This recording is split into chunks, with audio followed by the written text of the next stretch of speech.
So I got a question for you. How many of you still to this day, right now, classify Bitcoin as a currency? And how many of you actually use it as like a native internet currency? I'm curious. I want some comments down below on this very question. Because my personal belief right now is like I'm one of the few. I feel like I'm a dying breed right now when it comes to utilizing Bitcoin as a form of a currency versus using Bitcoin as a tool to extract as much USD value as possible. It's what I feel like Bitcoin has become, truthfully, honestly speaking. So I want to know from you guys, what is Bitcoin to you? Currency or a vessel to extract as much USD value as possible? Now, if you're asking the question, how do I spend my Bitcoin? I have to share this really fast. I utilize Crypto.com. I utilize the Crypto.com cards. I swear by them. I use them religiously. They're like, I don't know what I would actually do without mine. This is the one I actually have as a Royal Indigo, so I get 3% back on everything I spend, and I get that in CRO. So if I go and buy, a car, I'll get 3% back on that car. So basically, it's a 3% discount on everything you buy, not to mention you get lounge key at the airports, you get Spotify, you get Netflix, all kinds of goodies with the card.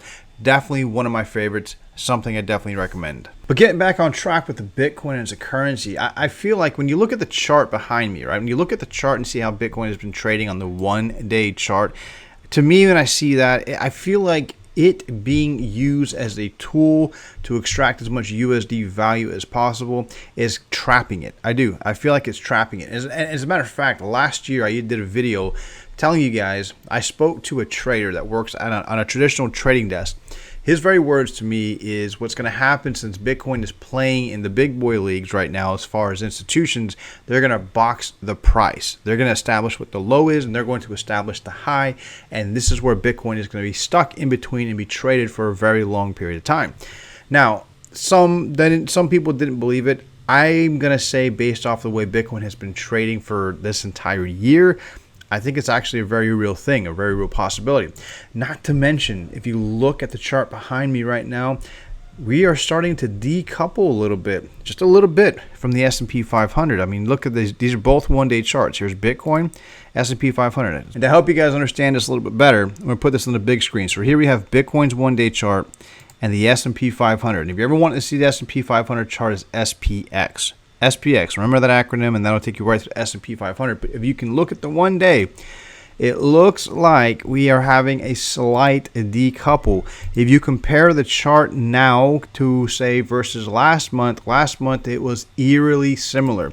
Now, while they might be trending slightly together, it is not as vicious as it was in the previous months. So seeing this decouple, I don't know. This is exciting news to me. I'm hoping this brings us to a whole new direction. And I said last week I suspected this was going to start happening. Now make sure you stay tuned to this video to the very end. I'm going to share with you guys something that too many people have been falling asleep on and not enough people have been talking about. Actually, I'm going to talk about two things like that, okay? So make sure you stay tuned to this video towards the very end and smash that subscribe button. But listen, we need to talk about the market right now because the market seems to be stagnating. The market seems to be struggling. Everything but DeFi products. Actually, I can't say that right now because look at what CRO is doing right now. CRO looks like it's trying to take off. But DeFi products right now are doing extremely well. And as a matter of fact, Yearn, did you see what happened with Yearn? Yearn got listed on Coinbase Pro, you guys. Coinbase Pro. I mean, dang. And I'm going to tell you a funny story about this, okay? So I got the inside scoop on this. Coinbase has been reaching out to Andre from Yearn for a very long time, trying to work out a deal to get Yearn listed on Coinbase. What happened? Andre ignored them. I'm telling you that. I got the scoop on this. Andre ignored Coinbase, basically felt like they didn't need Coinbase. There was no reason to list Yearn on Coinbase and get more trading volume because Yearn as a tool is a tool for the DeFi platform. They don't care about trying to get more retail money in there or any more money in there. They really don't need it. So Coinbase got the cold shoulder from Andre. When long story short, Coinbase went ahead and just listed it. Projects pay $1 million in some cases. $1 million. This is a true damn story to get on Coinbase. $1 million freaking dollars. And Andre got it for free simply simply by ignoring them. And what did that result in? That resulted in the Wi-Fi token is up 10%, $34,000. 34,000. Remember I put that tweet out there and I asked the question, what's going to hit $20,000 first, Wi-Fi or Bitcoin? And my vote was Wi-Fi, and everyone blasted me saying, oh no, it's going to go to zero. It'll hit zero before it hits 20,000. Well, we're at 34,000. It's a very real possibility with the amount of TVL, total value lock, in Yearn right now. It's a very real possibility that one Wi-Fi token could be worth $100,000 by the end of the year at the least. At the least, look at the TVL value of Yearn. Look at the total value lockup. That's how you gauge the success of these platforms, as a TVL. The TVL for Yearn is just, it's unstoppable. It very much is very unstoppable. So I suspect that this token close to end of year, in my opinion, and I could be wrong, is going to be 100,000. But I haven't been wrong about the growth, and I haven't been wrong about the direction it's heading. And the problem about these platforms is people just don't understand them. They keep trying to refer them as something as BitConnect. And that's the wrong way to look at it. And you know what's crazy right now is everything seems to be struggling, right? Appears to be struggling.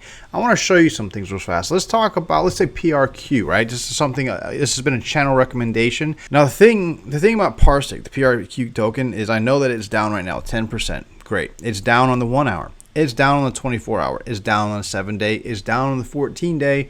But on a 30-day, you're still up 1,200%. 1,250%, 1,258% to be precise. I've been talking about this coin for about a month now. About a month.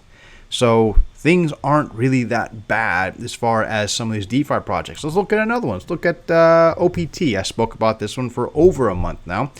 OPT is down 5%. It's at $5 per token.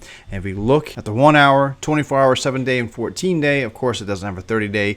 Why? Because it hasn't been out that long. I've been talking about it before it came out. But if we compare it to its all-time low, it's up 67% right now. It is up 67% and is down 58% from its $12 high. OPT, by the way, joined their Telegram announcements channel. I'm going to tell you what, I have a feeling OPT, that one's really going to start rocketing here very, very, very soon, and something to think about. It has a 9.9 million max supply, and 998,000 of it is circulating right now. But that is a very low supply of tokens. So this next piece of go look at the announcements channel, see it for yourself. OPT announcements. I'll try to remember to put the link down below, but definitely something you don't want to go to sleep on. The other thing I've been talking about, and I've been talking about HAKKA Finance for over a month, about a month and a half, far before the token actually got released to the public for you to buy. Okay, yes, I know the token is kind of down. It's up 0.4% right now. 1 hour is down. 24 hour kind of up. 7-day down 52%. But 14-day it's still up 6.8%. The thing about these DeFi tokens, guys, is the good ones, not the crap. I'm not talking about the sushis, the kimchis, the yams, and all that bullshit out there. But these good platforms that have good intentions, real tech and real innovation, good fundamentals, good pumpamentals, they're going to do very well. They are going to do very well. I have a feeling that we're going to see a split come up the next real bear markets, where DeFi will still do strong, traditional crypto not so much in a real bear market. And speaking of the bear market sentiment, let me put myself out of the picture. In my last video, I mentioned the fact that the Bitcoin needs the stimulus, right? And the reason I say Bitcoin needed the stimulus package to go through is because of how closely Bitcoin and this right here, the S&P 500, have been trading together and trending together. Right now, what we're seeing is the U.S. Senate is rejecting the stimulus, about $1,200 checks. So a stimulus bill got rejected. Why? Because they don't want to send out more free money to the population.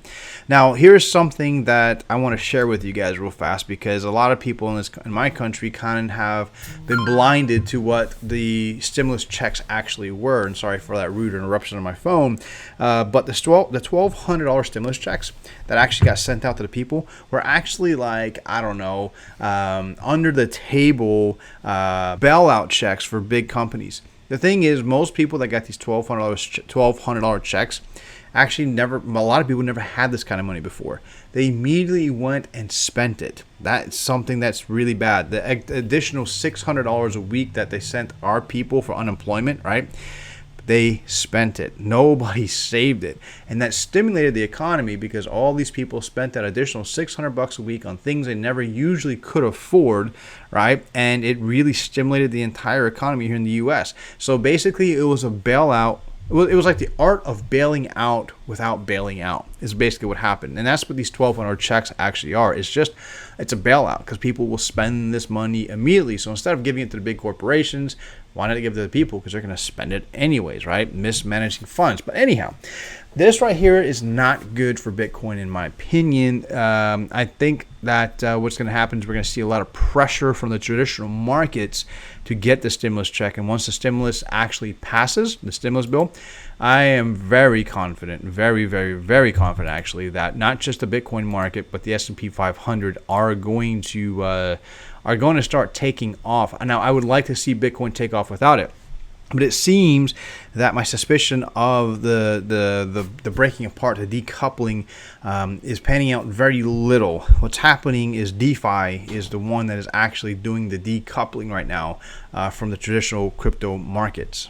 Now, someone else I want to mention in this, right? I know that my channel is very, very, very hard on leverage trading. I am very, very hard on leverage trading. A lot of cryptocurrency influencers even dislike me for how hard I am on leverage trading Bitcoin. Okay, and the reason for that is because it's predatory. The model is very, very predatory. People, influencers intentionally try to sell you on these hopes and dreams of making crazy amounts of money through leverage trading, and it's just not viable. But that's not to say that leverage trading doesn't have the opportunities to make some money. I use PrimeXBT because it's not a B-book exchange. B-book exchanges use insider trading to wreck you. It's an A-book exchange. So it's more organic as far as the growth, as far as the numbers you see. Now, when I look at the options to leverage trade, Bitcoin's the first thing everyone runs to. And we all know the Bitcoin market is a very heavily manipulated market. And it's very easy to get crushed. I personally like using these platforms, right? And I'm going to start doing some pretty interesting trades, not just for Bitcoin. Like if I'm going to go ahead and do a short or a long on Bitcoin, the next thing that I feel that I should open a short or long on is the S&P 500.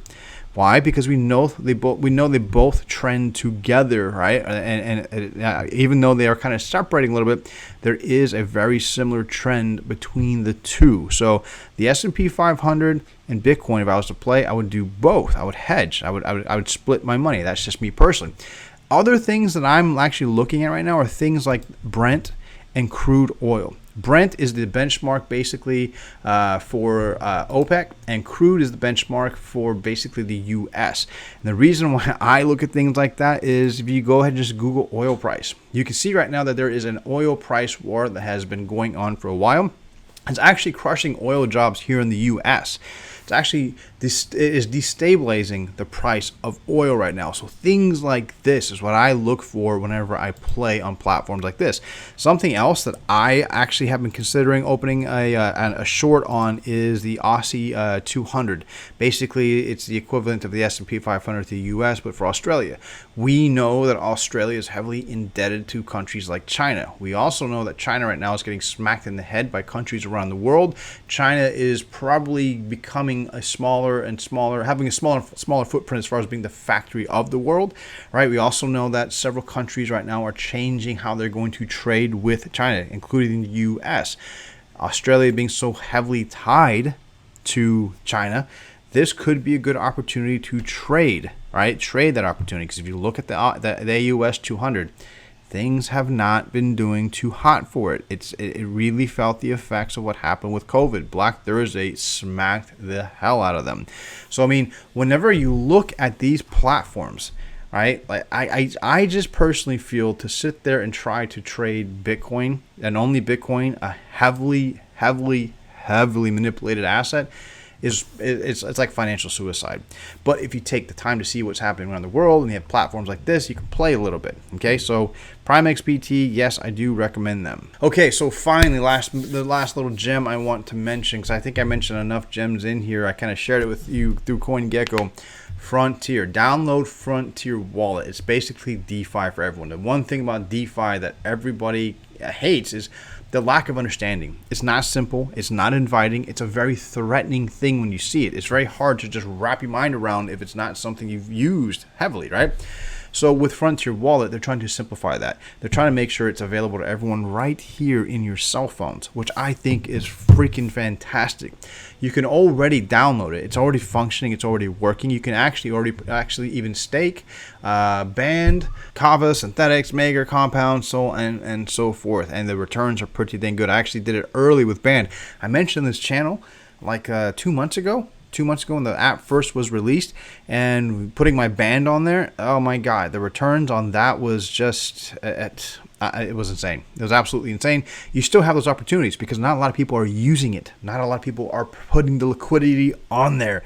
This is actually a chance, and the one thing that's absent from this, the enormous gas fees. Those enormous gas fees are not present in this.